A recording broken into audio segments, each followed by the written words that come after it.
Perempuan ini ingin keluar sendiri. Jadi dia dengan tegas mengambil tang untuk memotong tali rem di motor kakaknya. Benar saja, karena kakaknya tidak bisa mengerem motor. Dia langsung menabrak tumpukan jerami di pinggir jalan. Untungnya, Mita tidak banyak tergores. Tidak hanya itu, dia juga bisa menyelesaikan pekerjaannya lebih awal karena ini. Dia kemudian menuruti ibunya dan mengajak adiknya ke pesta. Tapi adiknya takut dia menyamar sebagai Nona Tin Kim untuk merayu orang kaya.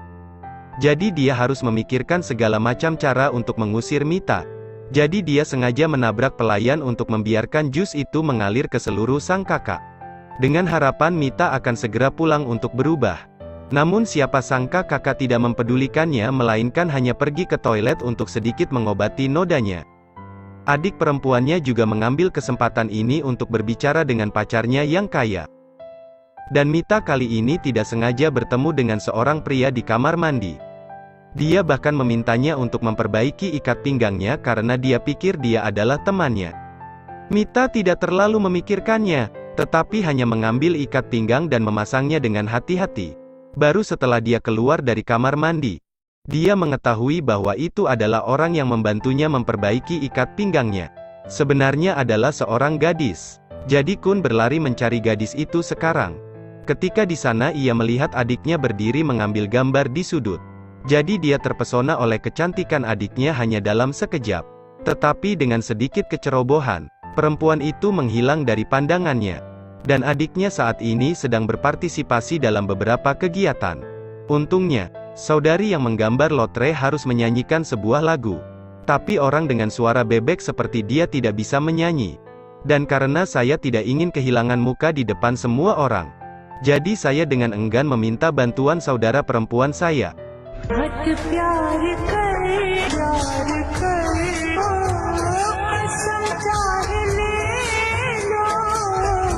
Keindahan dan suara surgawi tidak hanya menarik Kun, tetapi juga mendapat tepuk tangan meriah dari semua orang di sini.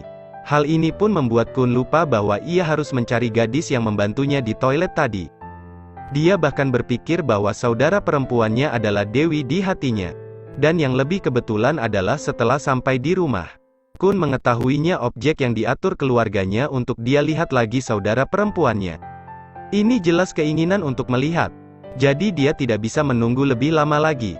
Tetapi buru-buru meminta ayahnya untuk pergi ke rumah gadis itu untuk meminta pernikahan. Adapun adik perempuan, ketika dia mengetahui bahwa semua orang ingin dia menikah, dia langsung merasa tidak senang sama sekali. Apa yang harus dilakukan dengan ikan besar yang baru saja dia tangkap? Jadi sementara kedua keluarga berbicara tentang rasi bintang, kemudian perempuan itu menukar dia dan rasi bintang kakaknya. Diperkirakan jika dua rasi bintang tidak cocok, pernikahan akan dibatalkan. Namun di luar dugaan, pihak keluarga mempelai pria mengatakan bahwa kedua rasi bintang tersebut benar-benar serasi. Jelas bahwa Tuhan ingin bekerja sama dengan mereka. Jadi mereka akan dipaksa untuk menikah. Ditambah lagi sang adik melihat calon mertuanya. Dia benar-benar tidak menyangka bahwa dia akan datang ke sini mengenakan setelan berlumpur. Baru saja ketika saya berada di luar pintu, saya tidak sengaja melihat ayah mertuanya duduk di dalam mobil murahan. Jadi untuk sesaat dia menunjukkan ketidaksetujuan. Dia bahkan memutuskan untuk membatalkan pertunangan ini. Siapa sangka calon ayah mertua masa depannya awalnya mengendarai mobil mahal di sini. Tapi pada saat itu, dia telepon dicuri oleh perampok. Itu sebabnya dia jatuh dan pakaiannya tertutup pasir. Untungnya, dia lewat saat ini dan mengulurkan tangan untuk membantunya. Dan untuk mengejar waktu, dia bahkan mengantar ayah Kun lebih dekat ke rumahnya. Tapi kakaknya tidak mengetahui hal ini. Jadi dia mengambil keuntungan dari cinta saudara perempuannya untuknya. Kemudian dia bahkan menangis mengatakan dia tidak mau menikah dengan seorang pria yang tidak memiliki apa-apa di tangannya. Mita berdiri untuk menghubungi keluarga pengantin pria dan membuat janji untuk bertemu mereka dan menjelaskan semuanya. Ketika saudara perempuan saya melihat itu, dia sangat senang. Karena itu, pihak keluarga mempelai pria pasti akan menganggap dirinya telah dihina. Bahkan jika pernikahan itu dibatalkan, seluruh tanggung jawab akan ditanggung oleh Mita. Dan dia masih gadis lugu yang bertemu kekasih. Ketika keluarga mempelai pria tidak menanggapi, Neneknya mengira keluarga mempelai pria berusaha untuk membatalkan pertunangan. Dan ini membuatnya semakin bahagia. Tapi Mita harus menanggung omelan mengerikan dari neneknya. Karena dari kecil sampai sekarang, nenek saya belum bisa menerima alasan yang dimiliki saudara kembar lainnya. Tetapi karena Miss berkembang lebih baik daripada saudara laki-lakinya ketika dia berada di dalam rahim ibu. Sehingga itu menyebabkan fakta bahwa begitu dia lahir, dia tidak bisa bernapas lagi. Karena itu, wanita Trongnam membenci wanita dan menumpahkan semua kesalahan ke kepala Mita. Dan Mita juga gadis yang sangat pengertian. Jadi dia memotong pendek rambutnya dan menjadi satu-satunya pria dalam keluarga. Tidak hanya itu, dia juga menjadi pencari nafkah utama di rumah. Tetapi bahkan jika dia melakukannya, neneknya tidak akan pernah memberinya kata pujian. Untungnya, kali ini keluarga mempelai pria setuju untuk menikah lagi dengan keluarga Mita. Berkat kegigihan Kun dan seluruh keluarga mereka akan pulang besok. Tapi nenek mengusir Mita dari rumah keesokan harinya. Karena dia takut komet seperti Miss akan merusak kesenangan adiknya. Adapun keluarga Kun di sini, meskipun mereka bersiap untuk pergi, tiba-tiba sesuatu yang mendesak terjadi. Jadi semua pria di rumah harus keluar untuk menangani pekerjaan itu. Dan ini juga membuat kakaknya diam-diam bahagia di dalam hatinya. Jadi ketika seluruh keluarga dia sampai di rumahnya, dia mulai menyindir, "Rumah ini benar-benar kecil. Untung ayahku tidak berikutnya. Jika tidak ada tempat untuk duduk." Dan adik perempuannya ketika melihat wanita dari keluarga ini, semuanya mengenakan penuh emas dan perak di tubuhnya. Bahkan nilainya tidak kecil sama sekali. Kemudian dia menatapnya sampai dia tidak bisa mengalihkan pandangan darinya. Keluarga anak laki-laki itu juga sangat puas dengan kecantikan adiknya. Pada saat ini, Kun juga ada di sini tepat waktu. Dan kecantikan saudara perempuan kembali membuat Kun terhanyut di dalamnya.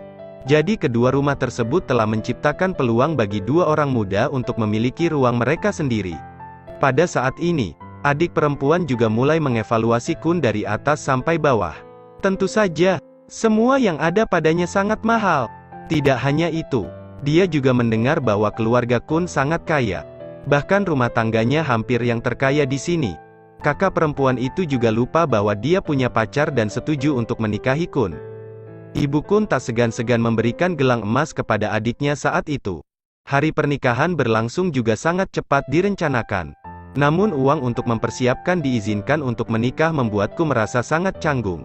Jika Anda penasaran, gadis ini akan menambang pria kaya seperti bagaimanapun. Harap perhatikan untuk menonton seluruh video. Pertama, dia menelepon tunangannya dan berharap bahwa dia akan memberinya kenangan yang tak terlupakan sebelum menikah. Tapi lagi dan lagi, dia hanya ingin mendapatkan hadiah khusus. Itu sebabnya pria Kun yang bodoh ini harus memutar otaknya untuk menyiapkan proposal besar.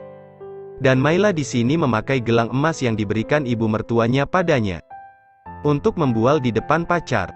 Dia bahkan mengatakan bahwa ini adalah hadiah yang ibunya telah pergi ke luar negeri dan membeli untuknya. Pacar ini, begitu melihat gelang emas itu, langsung menegaskan bahwa posisi Mayla pasti sangat kaya. Jadi dia berjanji untuk memberi Mayla satu set perhiasan yang lebih mahal untuk menyenangkannya.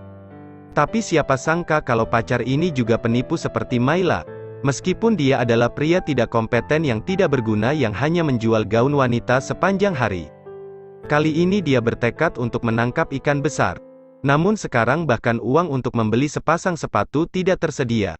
Lalu bagaimana dia bisa membeli kalung berlian itu? Pada saat dia tidak tahu harus berbuat apa.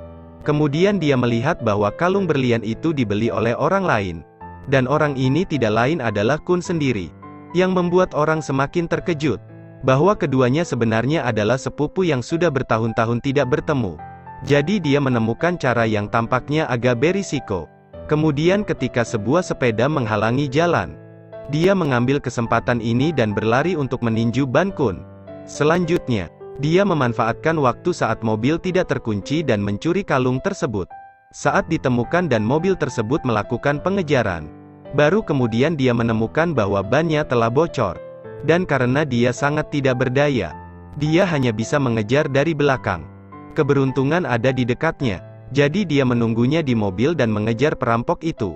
Dia bahkan mengerahkan seluruh kekuatannya untuk memahami arahnya. Dan dengan sangat cepat dia juga mengikuti deskripsi semua orang yang menemukan perampok tadi. Tapi dia tidak peduli dengan segala sesuatu di sekitarnya dan mendorong seorang lelaki tua ke bawah berguling ke tanah. Mereka berdua melihat ini. Jadi mereka harus menghentikan motor untuk membantu orang berdiri. Lalu mereka hanya bisa memilih untuk memanggil polisi pada akhirnya. Dan pria di sini memberiku kalung berlian.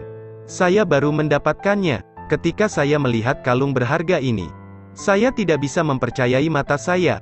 Namun ketika dihadapkan dengan lamaran pacarnya, dia tidak langsung setuju, karena dia masih harus melihat hadiah apa yang akan diberikan Kul padanya. Tapi di sini, itu masih sangat membuat frustrasi banyak. Alasannya karena dia menggunakan seluruh tabungannya untuk membeli kalung itu tanpa meminta kepada orang tuanya. Dan pada saat dia tidak yakin bagaimana melamar, lalu duduk tepat di sebelah memberi catatan. Dibandingkan juga, ini adalah proposal yang tidak membutuhkan banyak uang dan menghangatkan hati rakyat. Setelah mendengarkan, saya juga sangat puas dengan pendapat Nona. Jadi setelah bersiap, dia langsung menelepon Mita, tempat yang ideal untuk melamar.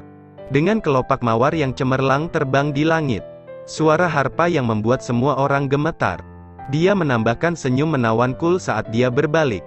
Hal di atas telah membuat Mayla sangat menantikan lamaran pernikahannya yang akan datang. Kemudian dia menerima kotak hadiah yang sangat besar. Tapi di luar dugaan, kotak kado ini sangat misterius. Selesaikan satu kelas dan kemudian yang lain. Dan setelah beberapa saat, kotak hadiah di ujungnya terungkap. Namun, di dalam kotak hadiah ada kemeja ganda yang sangat biasa.